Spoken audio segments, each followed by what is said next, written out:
स्वागत है आपका मेरी और एक नई वीडियो में। माय नेम इज़ मंथन पांडे और मैं इस वीडियो में आपको जालना नांदेड़ समृद्धि महामार्ग के पैकेज नंबर 5 के बारे में कंस्ट्रक्शन अपडेट प्रोवाइड कराऊंगा। वीडियो शुरू करने से पहले मेरी आपसे एक रिक्वेस्ट है, अगर आपको ये वीडियो पसंद आती है तो मेक श्योर करें कि आपने इस वीडियो को लाइक किया है और आप ज़्यादा से ज़्यादा लोगों तक शेयर किया। अगर आप मेरे चैनल से जुड़े रहना चाहते हैं तो नीचे सब्सक्राइब का बटन है, आप उसे क्लिक कर सकते हैं ताकि आने वाली नई वीडियोस का अपडेट और नोटिफिकेशन आपको जल्द से जल्द मिल जाए। तो इसी के साथ इस वीडियो को शुरू करते हैं। जालना नांदेड़ समृद्धि महामार्ग शुरू होता है नागपुर मुंबई एक्सप्रेस वे, जिसे समृद्धि महामार्ग कहा जाता है। वहाँ से ये एक इंटरचेंज से शुरू होता है और ये एक्सप्रेस वे जालना, नांदेड़ और परभनी ऐसे 3 डिस्ट्रिक्ट में से गुजरकर ये एक्सप्रेस वे एंड होता है नांदेड़ हैदराबाद हाईवे पे, जो कि पार्ट है इंदौर हैदराबाद एक्सप्रेसवे का। 179 किलोमीटर्स का ये ग्रीनफील्ड रूट नांदेड़ से जालना तक का अभी का ट्रैवलिंग टाइम जो कि 6 आवर्स है, उसे ये रिड्यूस करके सिर्फ और सिर्फ 2 आवर्स में कंप्लीट कर देगा। और इस एक्सप्रेसवे पे टोटल 8 इंटरचेंजेस होने वाला है, जिससे आप एंट्री या फिर एग्जिट ले पाएंगे। ये 3+3 लेन्स का एक्सप्रेसवे सीमेंट कॉन्क्रीट का होगा और इसमें मैक्सिमम स्पीड 120 kmph की होने वाली है। और ये चीज़ इस देश में पहली बार हो रही है कि इस एक्सप्रेसवे में लैंड एक्वायर किया गया है फ्यूचर में कंस्ट्रक्ट होने वाली Hyderabad Mumbai high speed rail line के लिए, जिसे आप बुलेट ट्रेन भी कह सकते हैं। फिर से स्वागत है आपका मेरी और एक नई वीडियो में। अभी मैं जालना नांदेड़ समृद्धि महामार्ग के पैकेज नंबर 5 के चेन एज 161 किलोमीटर्स पे हूँ, जो कि नाड़ेश्वर गांव के नजदीक आता है। हाल ही में बरसात रुकने की वजह से इस सारी जगह पर कंस्ट्रक्शन एक्टिविटी फिर से चलती हुई दिख रही है, जो कि पिछले कुछ महीनों से पूरी तरीके से बंद थी।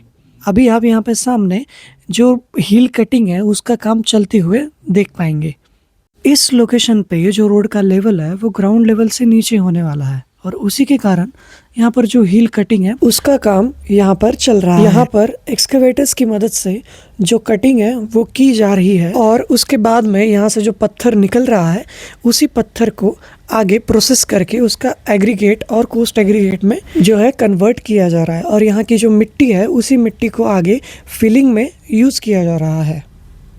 यहाँ पर आगे जो आप मशीन देख पा रहे हो वो एक बोर ड्रिलिंग मशीन है। इसी मशीन की मदद से जो ज़मीन की सतह में होल्स क्रिएट किए जाते हैं और उन्हीं होल्स में आगे एक्सप्लोजिव फिक्स किया जाता है और वो एक्सप्लोजिव कंट्रोल मैनर में ब्लास्ट किया जाता है और उसी ब्लास्टिंग के बाद में ये जो पत्थर है ये यहाँ से निकलता है।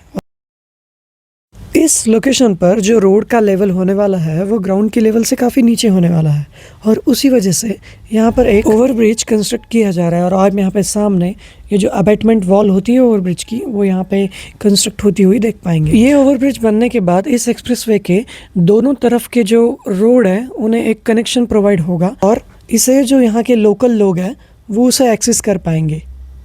इसी के साथ में इस ओवरब्रिज के लिए यहाँ पर एक मिडल में जहाँ पे डिवाइडर होता है एक्सप्रेसवे का, वहाँ पे एक पियर का निर्माण किया जाएगा जहाँ से इस ब्रिज को सपोर्ट प्रोवाइड किया जाएगा। ब्रिज के निर्माण में जो गर्डर यूज होता है वो गर्डर आप यहाँ पे कास्ट हो चुका हुआ देख पाएंगे। इसी गर्डर को जो है आगे वहाँ पे लॉन्च किया जाएगा। एक्सप्रेसवे में जो है वो एक लेवल मेंटेन किया जाता है रोड की कंस्ट्रक्शन के टाइम पे, और उसी के दौरान जहाँ पे कोई हिली रीजन आता है तो वहाँ पे कटिंग की जाती है और उसी रीजन को कटिंग जोन ऐसा कहते हैं। तो ये जो रीजन है ये एक कटिंग जोन है। अभी आप यहाँ पर सामने ये एक ऑपरेटिंग प्लांट देख पाएंगे। ये एक क्रशर प्लांट है जहाँ पे जो पीछे एक्सकेवेशन चल रहा था वहाँ का जो पत्थर है उसे यहाँ पे प्रोसेस करके एग्रीगेट में कन्वर्ट किया जा रहा है। ये आप मेरे पीछे इस एग्रीगेट का स्टॉक देख पाएंगे। आगे इवेंचुअली इसी एग्रीगेट को जो है वो GSB ग्रैन्युअल सब बेस की जो लेयर होती है उसमें यूज़ किया जाएगा। यहाँ पर आप मेरे राइट साइड में पीछे से एक्सकेवेट होके आया हुआ पत्थर यहाँ पे देख पाएंगे और उसी के लेफ्ट साइड में एग्रीगेट देख पाएंगे, जो कि पीछे जो क्रशिंग यूनिट है उसके द्वारा प्रोसेस किया गया है। आगे बढ़ने के बाद आप यहाँ पे और भी नए गर्डर्स जो है वो कास्ट होते हुए आप देख पाएंगे। तो अभी अपन लोगों ने ओवरब्रिज देखा था, उसके आगे भी और एक ओवरब्रिज का निर्माण होना है और उसी के लिए यहाँ पे जो ये गर्डर्स है इन्हें यहाँ पे कास्ट किया जा रहा है। ये जो गर्डर्स है ये एक प्री कास्ट कंक्रीट गर्डर्स है जिन्हें यहाँ पे कास्ट किया जाएगा और उसके बाद में इनका टेंशनिंग करके उन्हें उनके लोकेशन पे लॉन्च कर दिया जाएगा। और एक इंटरेस्टिंग बात जो मैं आपके साथ शेयर करूँ तो वो ये है कि कटिंग के बाद में जो पत्थर का एग्रीगेट बनाया जाता है वो यहीं पे यूटिलाइज हो जाता है in the form of concrete और in the form of G S B. तो अभी मैं अराउंड चैनज 162 किलोमीटर्स पे हूँ और यहाँ पे डीएलसी लेइंग जो है वो चल रही है, जिसे जिसे ड्राई लीन कंक्रीट कहा जाता है। उसका लेयर यहाँ पे फिनिश हो चुका है और अभी इसके ऊपर वो लेयर बनेगी जिसके ऊपर एक्चुअल ट्रैफिक जो है वो चलती है। जो ये डीएलसी होती है वो एक बेस प्रोवाइड करती है एक्चुअल रोड के लिए जो इसके ऊपर कंस्ट्रक्ट होनी है। मैं अगर रोड की स्पेसिफिकेशन के बारे में बात करूँ तो इसका जो मीडियन है, जिसे डिवाइडर भी कहा जाता है, वो 3 मीटर का होने वाला है और इसका दोनों तरफ की जो रोड है वो 16-16 मीटर की होने वाली है, जिसके ऊपर 3+3 लेन का कॉन्फ़िगरेशन होगा दोनों तरफ और एक लेन जो एक्स्ट्रा प्रोवाइड करी जाएगी for the safety and emergency. पर अभी यहाँ पे जो डीएलसी हुई है उसकी विड्थ 17.5 मीटर्स की है, बट इसके ऊपर जो रोड बनने वाली है पीक्यूसी की उसकी विड्थ बस 16 मीटर्स की है। तो फाइनल रोड लेयर होती है पीक्यूसी की जो इसके ऊपर बननी है, उसको ऑपरेट करने के लिए उसकी जो मशीन होती है उसको ऑपरेट करने के लिए 1.5 मीटर्स एक्स्ट्रा का जो है वो छोड़ा जाता है।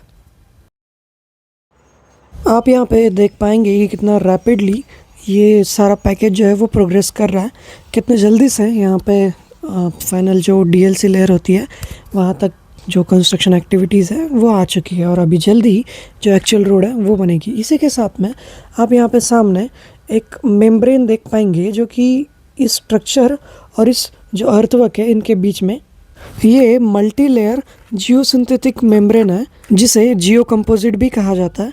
ये जो अर्थ का मॉइस्चर है, जो सॉइल का मॉइस्चर है, वो इस स्ट्रक्चर में पास करने से रोकती है और ये स्ट्रक्चर को और जो अर्थवर्क है इसे सेपरेट रखती है ताकि जो स्ट्रक्चर है उसकी लाइफ बनी रहे और वो अफेक्ट ना हो by the moisture of soil. और ये काफ़ी इनोवेटिव चीज़ है जो यहाँ पे यूज़ की है। अभी आगे बढ़ने के बाद आप देख पाएंगे कि यहाँ पे राइट हैंड साइड में जो डीएलसी वर्क है वो फिनिश हो चुका है और अभी यहाँ पे जो लेफ्ट हैंड साइड है वहाँ पे इसका काम जल्द ही शुरू होगा। आप देख पाएंगे कि इसे कितने अच्छे तरीके से गनी बैग्स की हेल्प से कवर किया गया है, क्योंकि अभी इसका क्यूरिंग पीरियड चल रहा है।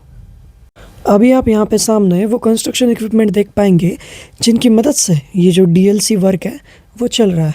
यहाँ पे आप दो जो पेवर्स है वो देख पाएंगे, ये जो दो बड़ी मशीन्स है जिनकी वजह से ये लेइंग हो रही है, और उसी के साथ में यहाँ पर जो कॉम्पैक्टर रोलर्स है जिनकी मदद से इस ड्राई लीन कंक्रीट को कॉम्पैक्ट किया जा रहा है। अगर मैं डीएलसी की बात करूँ स्पेसिफिकली तो डीएलसी जो होती है वो 150 mm की एक बेस लेयर होती है और इसका जो स्लम होता है वो 0 होता है, तो ये कम्प्लीटली ड्राई होती है और इसे कॉम्पैक्ट किया जाता है by the help of rollers. और ये जो लेइंग हो रही है वो 2 भागों में हो रही है, तकरीबन 8.5 मीटर से यहाँ पे जो पेवर्स की मदद से 2 पेवर्स की मदद से जो लेइंग है वो हो रही है। ये जो पेवर्स होता है, ये पेवर इक्विपमेंट, ये कंप्यूटराइज होता है जिसमें जो रोड का स्लोप होता है उसे भी मेंटेन रखता है। और इसी के साथ में ये जो कॉम्पैक्टर्स होता है, जो रोलर्स होता है, इनमें वाइब्रेशंस का भी यूज़ होता है ताकि जो कॉम्पैक्शन है वो और बेहतर तरीके से हो। जो पोर्शन है ना ये काफ़ी फ्रेश पोर्शन है, ये लगभग कल रात में ही बना है। इसका जो कंक्रीटिंग है वो कल रात में ही हुआ है। आप नीचे देख पाएंगे कि इसका सरफेस कितना ज़्यादा इवन है और इसमें कहीं पे भी एंडुलेशंस और कुछ भी ऐसी चीज़ें नहीं है। And with this great speed बहुत जल्द यहाँ पे जो ये सारा डीएलसी का काम है वो फिनिश हो जाएगा। अगर मैं डीएलसी के पहले की प्रिपरेशन के बारे में बात करूँ तो ये जो मुरुम होता है, ये जो अर्थवर्क का जो काम होता है, उसको एक लेवल पे फिनिश होने के बाद, जिसे फॉर्मेशन लेवल कहा जाता है, उसके फिनिश होने के बाद में यहाँ पे जितने भी बड़े पत्थर जो सरफेस पे दिखता है उन्हें साइड किया जाता है, उन्हें यहाँ से अलग कर दिया जाता है और उसके बाद में इसका कॉम्पैक्शन शुरू होता है। इसके कॉम्पैक्शन में यहाँ पे फ्रीक्वेंटली यहाँ पे पानी डाला जाता है और कॉम्पैक्टर्स की मदद से इसे कॉम्पैक्ट किया जाता है जितना हो सके। इसका जो डेंसिटी है वो गेन किया जाता है। एक बार वो डेंसिटी गेन होने के बाद में यहाँ पे आगे जीएसबी की लेइंग जो है वो चलती है। जीएसबी जो होती है वो ग्रेन्यूल सब बेस होता है जिसकी थिकनेस अराउंड 200 mm होती है, जिसे ग्रेडर की मदद से ले किया जाता है और उसके बाद में जो अपनी डीएलसी है उसे ले किया जाता है। अभी मैं आगे तकरीबन NH 163 किलोमीटर्स तक आ चुका हूँ और आप यहाँ पे देख पाएंगे कि यहाँ पे जो व्हीकल अंडरपास है उसका तो कंस्ट्रक्शन कंप्लीट हो चुका है, बट जो अर्थवर्क है वो यहाँ पे बाकी है। तो ये जो पोर्शन है ये फिलिंग पोर्शन है, जैसे वहाँ पे जो कटिंग पोर्शन था वैसा ये जो है वो फिलिंग पोर्शन है। अभी मैं नीचे की तरफ आ गया हूँ और आप इस अंडरपास को देख पाएंगे। इस अंडरपास का पूरा काम कंप्लीट हो चुका है और ये जो अंडरपास की हाइट होने वाली है वो तकरीबन 6 मीटर्स की इसकी हाइट होने वाली है। और इसका जो साइड में जो सॉइल फिलिंग है, जो एम्बैंकमेंट है, उसका काम बाकी है जो कि जल्द ही कंप्लीट हो जाएगा। और इसी के साथ में अगर मैं इस रोड की बात करूं जिसके ऊपर ये अंडरपास बना है, तो ये जो रोड है ये काफ़ी एक इम्पॉर्टेंट रोड है जो नड़ेश्वर और रहाटी इन दो विलेजेस को जोड़ती है। इस तरफ जो है वो रहाटी विलेज है और मेरे सामने जो नड़ेश्वर विलेज है वो है। तो इन दोनों के बीच में ये जहाँ पे क्रॉस करती है वहाँ पे इस अंडरपास का निर्माण हो रहा है। अभी इस पोर्शन में जो रोड की हाइट है वो ग्राउंड से काफ़ी ऊपर है, तकरीबन 6.5 मीटर ऊपर है। तो इस वजह से यहाँ पे जो स्लोप प्रोटेक्शन है सॉइल का वो यहाँ पे किया जाना है।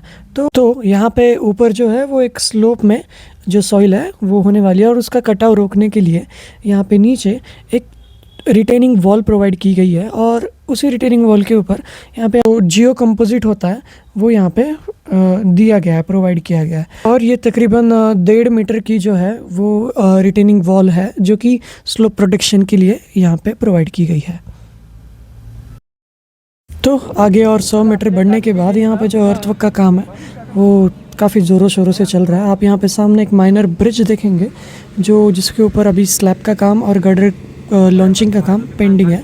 और ये पीछे अंडरपास जहाँ से मैं अभी आगे आया हूँ, ये जो ब्रिज है माइनर ब्रिज, इसके लिए जो गर्डर्स कास्ट होने हैं वो यहाँ पे कास्ट हो चुके हैं और इसका जो प्री टेंशनिंग है वो भी फिनिश हो चुका है। तो बहुत जल्द ये गर्डर्स इस ब्रिज के ऊपर लॉन्च हो ही जाएंगे।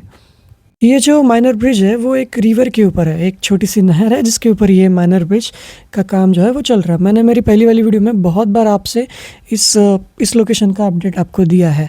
तो आगे आप देख पाएंगे कि यहाँ पे फुल प्रूफ जो अर्थवर्क का काम है वो चल रहा है और बहुत जल्द ये जो हाइट है वो गेन कर लेगा और ये सारा काम कंप्लीट हो जाएगा अर्थवर्क का। सामने जो एक आप अंडरपास का स्ट्रक्चर देख रहे हो वो पूरी तरीके से फिनिश हो चुका है और इस साइड में जो एम्बैंकमेंट है उसका काम जो है वो चल रहा है। और मैं अगर मेरी लोकेशन की बात करूँ तो ये NH 163 किलोमीटर्स है। मैं आशा करता हूँ कि आपको मेरी ये नई वीडियो पसंद आई होगी और अगर आपके कोई भी सुझाव है इस वीडियो को लेके या फिर इस चैनल को लेके तो आप नीचे कमेंट सेक्शन में मुझे पूछ सकते हो। इसी के साथ में अगर आप मुझे सपोर्ट करना चाहते हैं तो इस वाली UPI ID से आप मुझे सपोर्ट कर सकते हैं। और let us see you in the next video. Bye bye.